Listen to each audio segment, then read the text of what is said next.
नमस्कार, बहुत बहुत स्वागत है आपका। आप टेलीविजन न्यूज देख रहे हैं। हमारे साथ मेरठ की किठौर से विधायक समाजवादी पार्टी के शाहिद मंजूर साहब हैं। मंजूर साहब, बहुत बहुत स्वागत है आपका। बहुत गहरी और बहुत बड़ी लड़ाई 27 की है।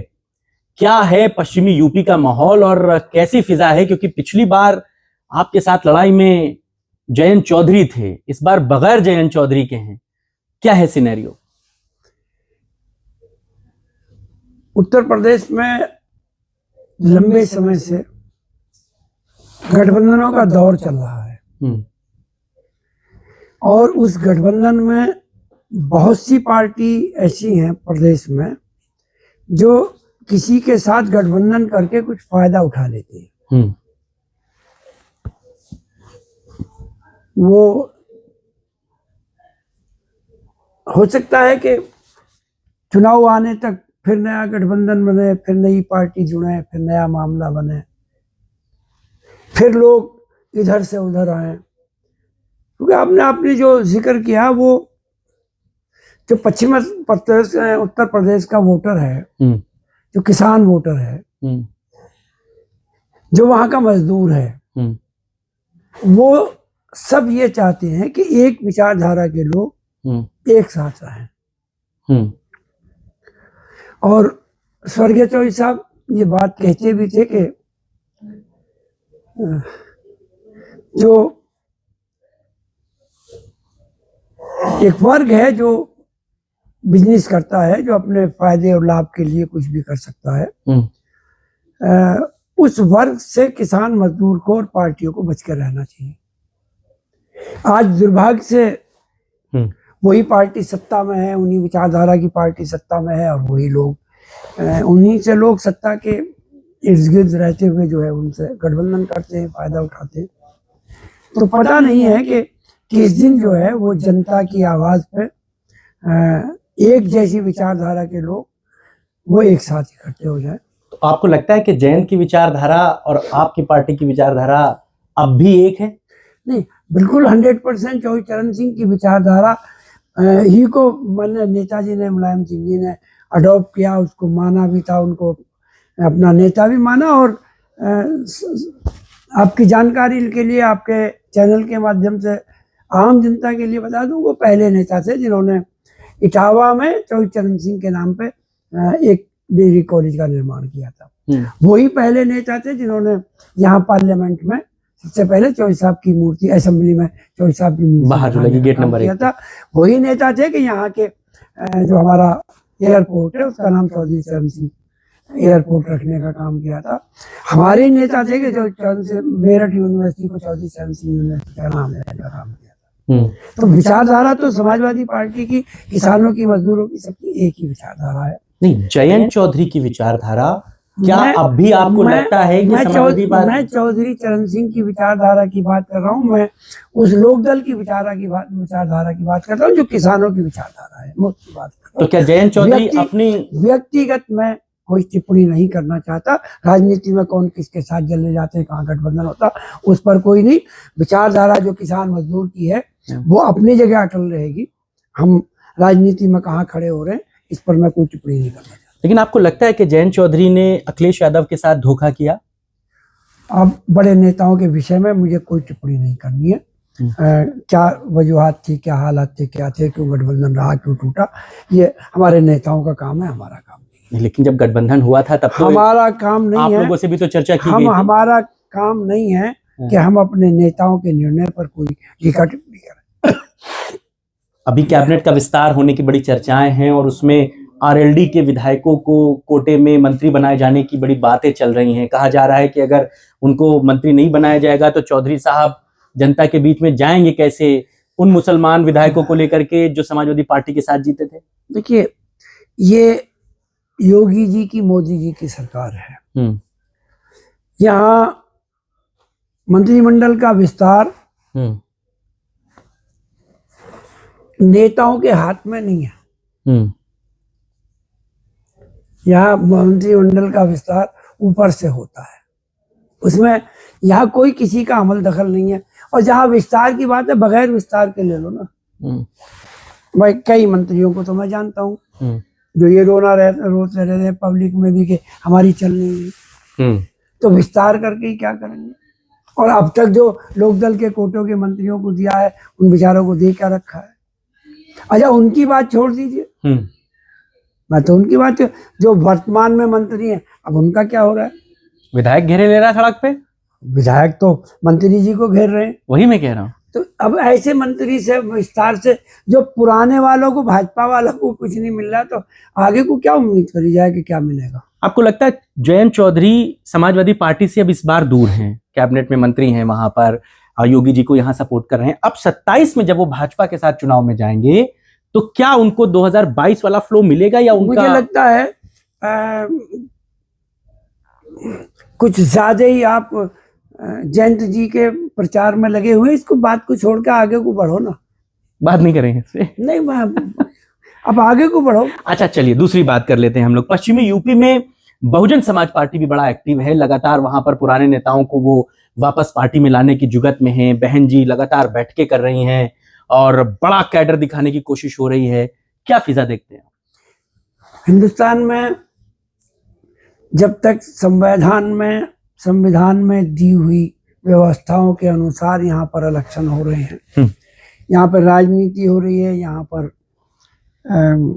सिस्टम चल रहा है, तब तक हर पार्टी को चुनाव लड़ने का, अपने कैंडिडेट खड़े करने का, किसके साथ मिलें किसके साथ रहें उस पर विचार करने का, उनसे गठबंधन करने का हर पार्टी को अधिकार है। और सब पार्टियों को ये अधिकार है कि वो अपनी पार्टी को कैसे मजबूत करें, चुनाव में किन मुद्दों को लेके जाएं, कैसे लोगों को अपनी बात लोगों तक पहुंचाएं, अपना एजेंडा पहुंचाएं। सब पार्टियों का यही सब लोग पॉलिटिकल पार्टी करती हैं। तो आपने जिस पार्टी का नाम लिया वो भी अपने संगठन को मजबूत कर रही होंगी। अचानक से उनका एक्टिव होना, जैसे जैसे चुनाव आएंगे सब एक्टिव हो जाएंगे। कंपटीशन में मानते हैं मायावती को? कंपटीशन तो जनता तय करती है कौन कहाँ क्या होगा। उत्तर प्रदेश में मेन अपोजिशन अभी समाजवादी पार्टी है और लोगों की आशा और विश्वास जो है अभी अखिलेश जी पर टिका हुआ है। चूंकि पश्चिमी यूपी बड़ा हॉट केक रहा है, मायावती भी जब सत्ता में रही तो पश्चिमी यूपी से भरपूर मंत्री बने, समाजवादी पार्टी ने भी पश्चिमी यूपी को एक बड़ा जो है वो सम्मान दिया, तो ऐसे में पश्चिमी यूपी मायावती के लिए क्यों इतना इंपॉर्टेंट है? क्या आपको वजह दिखती है? मैं हर सरकार की बात कर रहा हूँ, जब उसमें भी 2-3 मंत्री थे जिनके पास सारे अधिकार थे, वही प्रदेश को चलाते थे और वही सरकार को चलाते थे, तब इन बातों से क्या फायदा है कि कितने मंत्री थे और कितने नेता थे। बात ये देखिए कि चलती किसकी थी। अब वो जिन लोगों पर 3-4 मंत्री थे उनकी कितनी चलती थी, उन्होंने अपने समाज के लिए क्या किया, समाज ने उनके लिए क्या किया, ये तो सब इतिहास में सब बात एक तरीके से दफन है। और क्यों इतिहास को कुरेदने की बात कर रहे हो? मैं इसलिए कह रहा हूँ कि 5-5, 6-6 अधिकार, वो जो मंत्रालय एक आदमी पर रहे, 6-6, 7-7 रहे, तो चाहे कोई किसी भी वर्ग से हो, मैं किसी का नाम नहीं ले रहा, वो अपने समाज को कितना जोड़ पाए बहुजन समाज पार्टी से, ये तो देखने की बात है और ये समीक्षा की बात है। मुसलमान समाजवादी पार्टी के साथ है?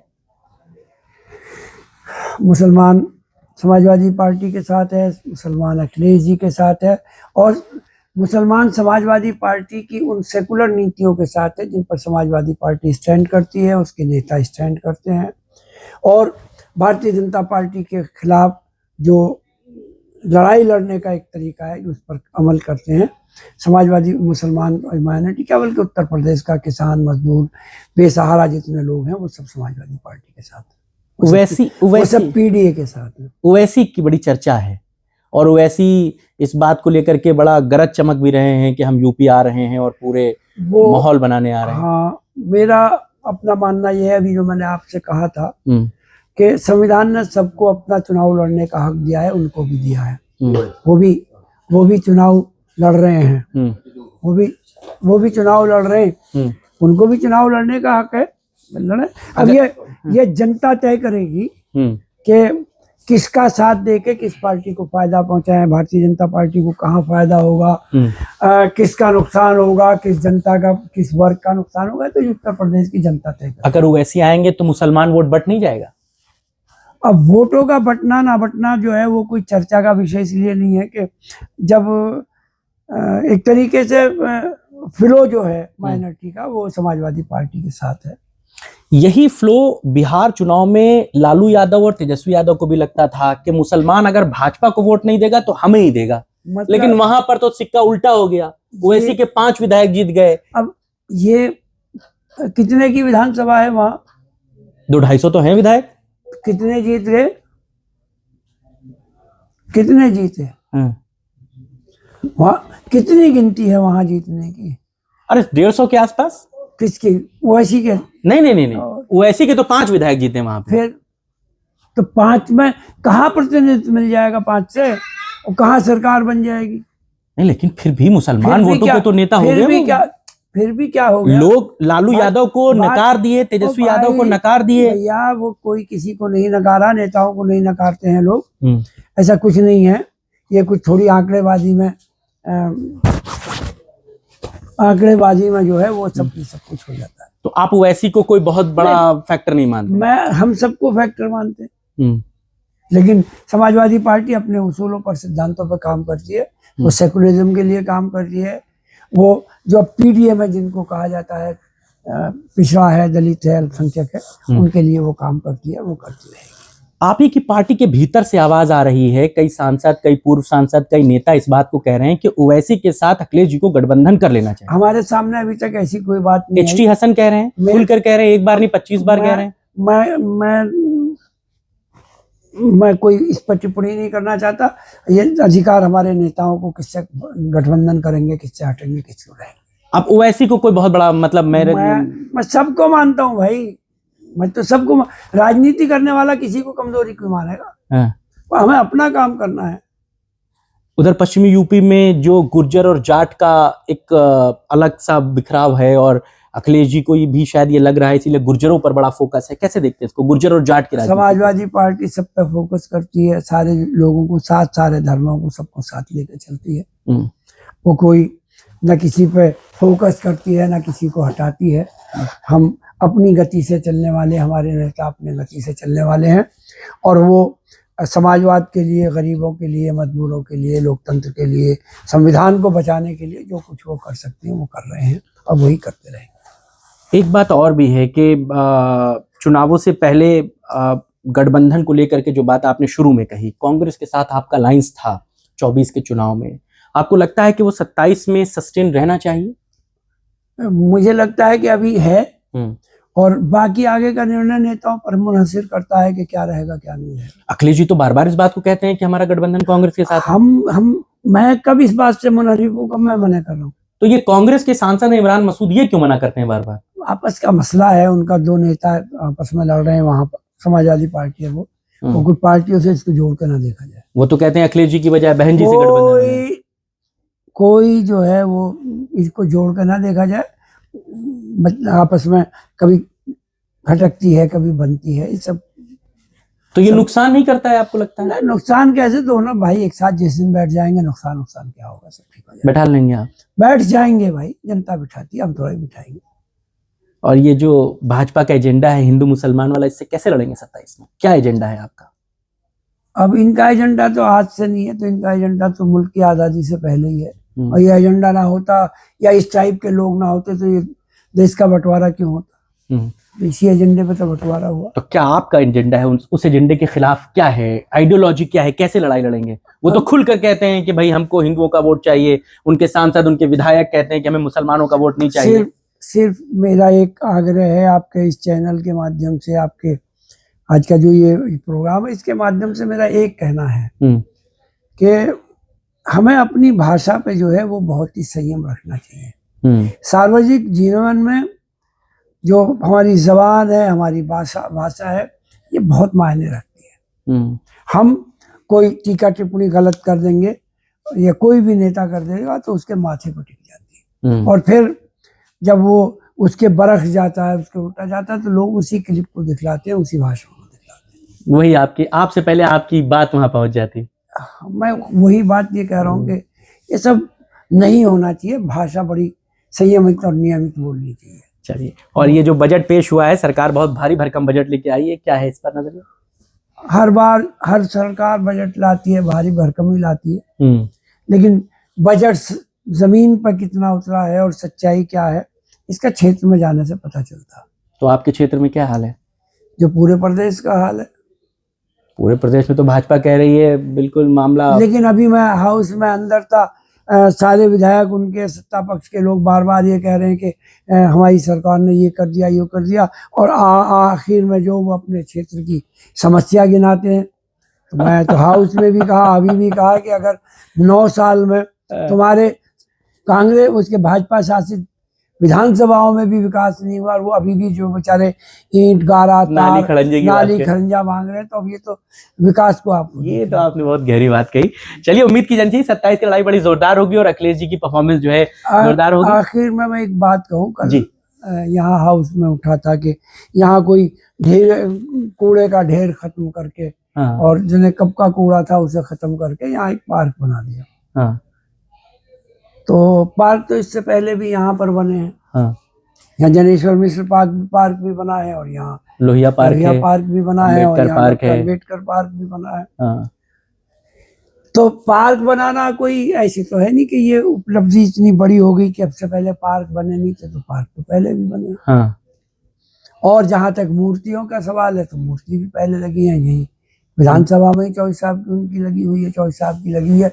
और जो हमने लोक भवन बनवाया था उसमें आदरणीय अटल बिहारी वाजपेयी की लगी, तो मूर्तियों का तो कोई मसला है नहीं।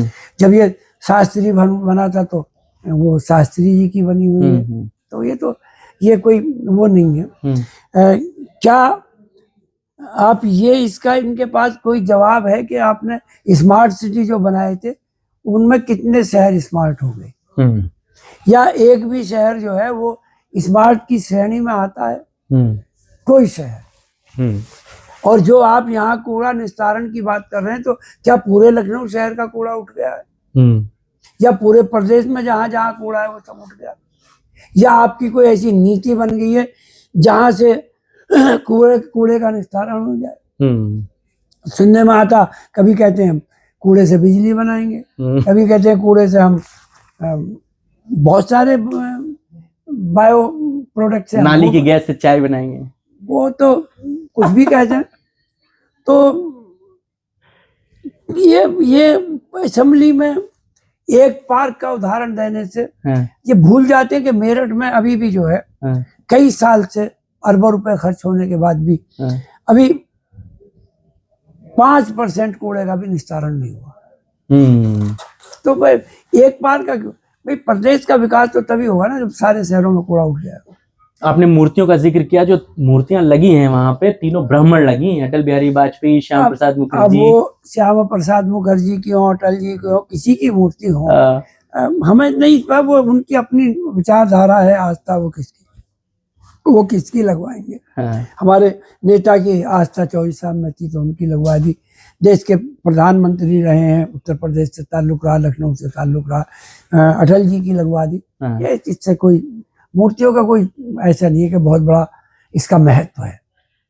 मैं किसी के कोई देवता हैं, ईष्ट हैं, वो उनकी बात करेंगे, किसी की कोई है वो बात करेंगे, हमारे कुछ है हम उनकी बात करेंगे, ये कोई मायने नहीं रखती। चलिए, बहुत आपका शुक्रिया, बहुत शुक्रिया सर। और खुलकर आपने बात की, और जो आपने बात कही वो बहुत गहरी कही कि पिछले 9 साल में भाजपा अपने भाजपा शासित विधानसभाओं में भी अगर 100% विकास नहीं करा पाई, उनके विधायक नाली खड़ंजे की बात कर रहे हैं, तो इसका मतलब भाजपा खुद अपना आकलन कर ले कि उसने अपने ही इलाकों में कितना विकास किया है, कहां तक विकास की बयार बही है। बहुत शुक्रिया सर, हमें अपनी बातचीत के लिए वक्त देने के लिए। आपको चर्चा कैसी लगी मैं जरूर बताइएगा।